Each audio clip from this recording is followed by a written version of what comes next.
Friends, airlines के evening session में आपका स्वागत है। आज की इस वीडियो में हम आपको बताने वाले हैं देश में रेगुलर इंटरनेशनल फ्लाइटों को अभी फिलहाल के लिए चालू नहीं किया गया है, लेकिन आपको यहां पर बताना चाहेंगे कि एयर बबल्स के माध्यम से कई देशों से फ्लाइटों को चालू किया जा रहा है।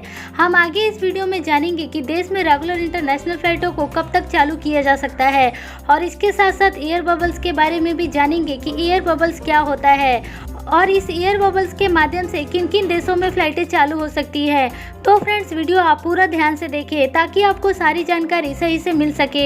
फ्रेंड्स, यहाँ पर आपको पता ही होगा कि हमारी सरकार ने रेगुलर इंटरनेशनल फ्लाइटों को चालू करने की अभी फिलहाल के लिए अनुमति नहीं दी है, लेकिन यहाँ पर रेगुलर इंटरनेशनल फ्लाइटों को चालू नहीं करने के पीछे क्या मजबूरी है सरकार की, हम पहले ये बात जान लेते हैं। तो फ्रेंड्स, आपको पता ही होगा कि देश में लॉकडाउन को अभी फिलहाल के लिए हटाया गया है, लेकिन आपको ये भी बात पता होनी चाहिए कि धीरे धीरे कई राज्यों में दोबारा से लॉकडाउन लगाया जा रहा है। यहाँ पर सबसे पहले कर्नाटक का नाम आ रहा है, जहाँ पर कर्नाटक में अभी 7 दिन का लॉकडाउन फिर से लगा दिया गया है। इसके अलावा बिहार में भी 15 दिन का लॉकडाउन चल रहा है और इसके साथ साथ देश के जो बड़े एयरपोर्ट्स जैसे कि मुंबई, चेन्नई और कोलकाता जैसे बड़े एयरपोर्ट्स पर कुछ लिमिटेड तौर पर ही फ्लाइटों की अनुमति मिल पा रही है। ये सभी ऐसे राज्य हैं जहां पर कोरोना सबसे ज्यादा फैला हुआ है और इसी कारण से ये राज्य अभी अपने यहाँ पर दूसरे राज्यों से या फिर दूसरे देशों से बाहर के व्यक्ति को आने नहीं दे रहे हैं ताकि कोरोना को कम से कम फैलने दिया जाए। देश में रेगुलर फ्लाइटों को चालू न करने का ये सबसे बड़ा कारण है, जिस कारण से केंद्र सरकार अभी ये डिसीजन नहीं ले पा रही है कि रेगुलर फ्लाइटों को कब चालू किया जाए, क्योंकि यहाँ पर रेगुलर फ्लाइटों को चालू करने के लिए राज्य सरकारों की अनुमति अनिवार्य है।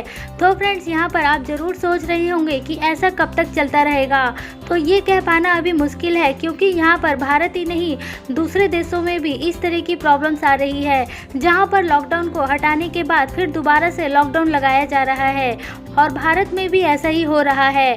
यहाँ पर जब तक कोरोना का वैक्सीन नहीं बन जाएगा तब तक ये कह पाना मुश्किल होगा कि रेगुलर इंटरनेशनल फ्लाइटें पहले की तरह दोबारा पटरी पर कब आएंगी। फ्रेंड्स, अब बात कर लेते हैं एयर बबल्स के बारे में कि एयर बबल्स क्या होता है, क्योंकि यहाँ पर बहुत सारे लोगों के सवाल आ रहे थे जहाँ पर वे लोग पूछ रहे थे कि एयर बबल्स क्या होता है। तो यहाँ पर आपको बताना चाहेंगे कि जब दो देश आपस में मिलकर कुछ फ्लाइटों की अनुमति स्वीकार कर लेते हैं कि इतनी फ्लाइटों को ही उनके देश में चलाया जाएगा और ये एयरलाइंस ही चलाएंगी, तो उसके कुछ नियम और कुछ अलग से रूल्स बना लिए जाते हैं, जिसके आधार पर ही वे सारी फ्लाइटें ऑपरेट होती हैं। तो फ्रेंड्स, ये एक तरीके का बबल्स क्रिएट कर देते हैं कि आपको इस बबल्स के अंदर में ही चलना पड़ेगा। इसी को यहाँ पर एयर बबल्स का नाम दे रहे हैं। मतलब कुल मिलाकर ये रहेगा कि देश में फ्लाइटें चलेंगी, लेकिन केवल स्पेशल परमिशन और कुछ स्पेशल एयरलाइंस कंपनियों को ही यहाँ पर उड़ने की अनुमति मिलेगी और इसके अलावा जो लोग ट्रैवल करेंगे उनको भी स्पेशल परमिशन लेकर ही ट्रैवल करना पड़ेगा। ऐसा नहीं होगा कि आपके पास वीज़ा पासपोर्ट है तो आप ट्रैवल कर सकते हैं। वीज़ा पासपोर्ट होने के बाद भी आपके पास स्पेशल अप्रूवल होना चाहिए, उसके बाद ही आप उस देश में ट्रैवल कर सकते हैं। आपको बताना चाहेंगे कि अभी एक सप्ताह पहले भारत में जो एयर बबल्स का एग्रीमेंट हुआ है वह यूएई के साथ 15 दिन के लिए चल रहा है, जहां पर यूएई में जाने वाले यात्रियों को आईसीए का अप्रूवल लेना जरूरी है। बिना आईसीए के अप्रूवल के कोई भी व्यक्ति इस समय यूएई में नहीं जा सकता।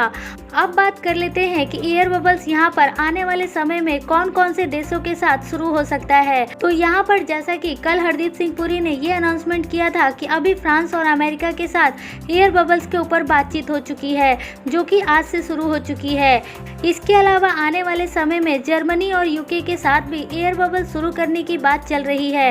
इस लिस्ट में अब गल्फ कंट्री के दूसरे देश भी शामिल हो सकते हैं, लेकिन अभी उनको लेकर कोई भी सूचना नहीं आई है, क्योंकि वहां पर इस समय बड़े लेवल पर वंदे भारत मिशन की फ्लाइटों को ही ऑपरेट किया जा रहा है। तो फ्रेंड्स, अभी के इस वीडियो में फिलहाल इतना ही बताना था आपको। यदि आपका कोई सवाल या सुझाव हो तो ट्विटर का लिंक वीडियो के डिस्क्रिप्शन बॉक्स में है, वहां पर जाकर आप हमें ज्वाइन कर सकते हैं और अपना सवाल आप हमसे पूछ सकते हैं। हम कोशिश करेंगे आपके उन सवालों का जवाब देने की।